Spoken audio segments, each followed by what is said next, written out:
It's not in the baby's best interest to stay in the nursery indefinitely. We're not talking indefinite. Dr. Drake, 3406. Elizabeth is going to wake up any minute, and if she can't hold her baby with her own arms or see him with her own eyes, she's going to think she had a miscarriage. What if that sends her into shock or something? We could have the baby back here in no time flat. I want him nearby. We all need each other right now. Is that your final decision? Yes. Okay. We'll monitor your son closely. But I have to reiterate, rotating nurses are no substitute for family or for your son adapting to his permanent environment. Ideally, he should be bonding with his mother. Well, that's not an option at this moment. Which is why he should be home. At the very least. Lucky, I can take care of him. And Bobby and Carly will help. I know my wife. Elizabeth is going to wake up and need to see her son. And he's going to be right here, waiting for her. Why is Jason's concern for Elizabeth any of your business? She was my wife. It's past tense. So? Okay. Same goes for you and Carly. Does that mean you don't care about what happens to her? Elizabeth is fighting for her life. Jason doesn't need to be hanging around her hospital room. Okay, I must have missed something. Jason, tell me what happened. She had the baby, and afterwards there were complications. She's in critical condition. Yes, which is why you need to give her family breathing space. The only connection that you have with Elizabeth is a one-night stand that she is trying to get over. You hanging around her hospital room does not help her further that goal. You made your point, Rick. Now, unless you want Diane to hold a press conference about your continuing abuse of power, get your cops, get out of here now. Listen to me for once in your life. Stay away from Elizabeth for her sake.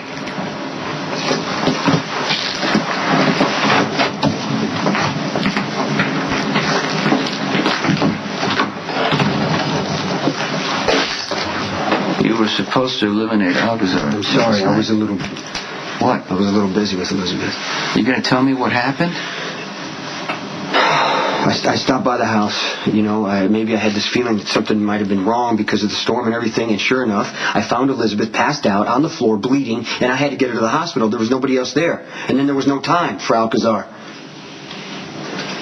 Nothing else? Because Rick was implying there might have been something else. No, there's nothing.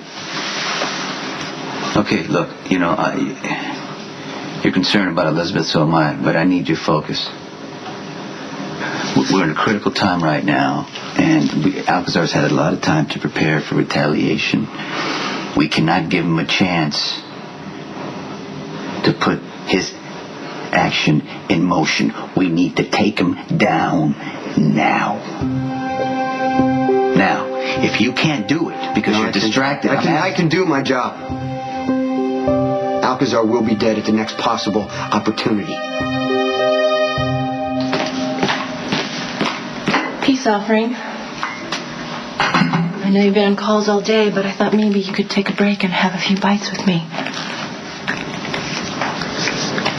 We're on speaking terms. I'm a little surprised. Well, there's no reason to live in an armed camp.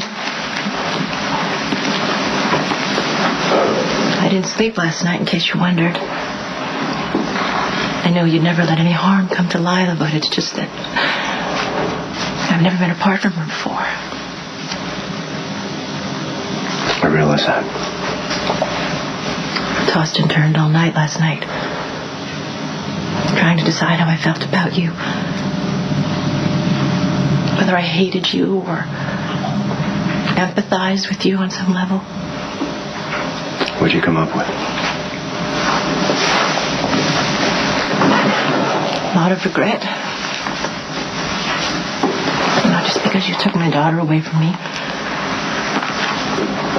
I took a really long look at my own actions.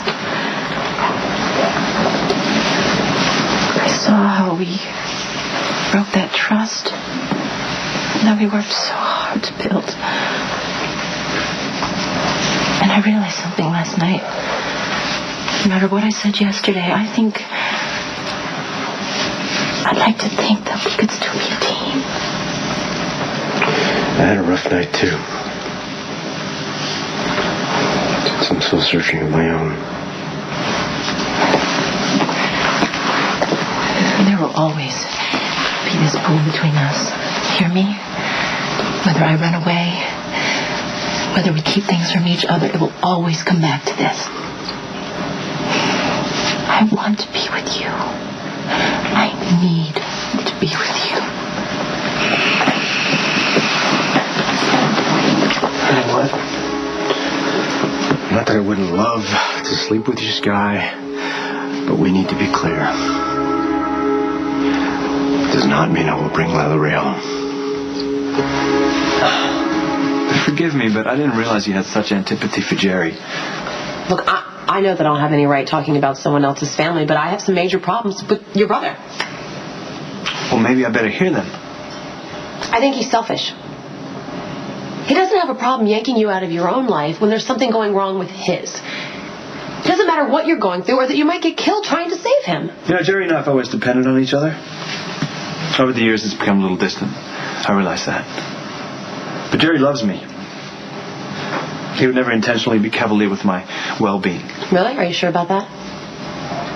Because from where I'm sitting, all of his so-called emergencies seem to be perfectly planned. They seem to happen right when you're about to be happy with me. And you know what? I think he's trying to undermine our marriage. I'm sorry. Maybe you're right. You know, I debated telling you this. But we shouldn't start off our marriage with a secret, so here goes. The reason Michael and I were talking was because Jerry was here.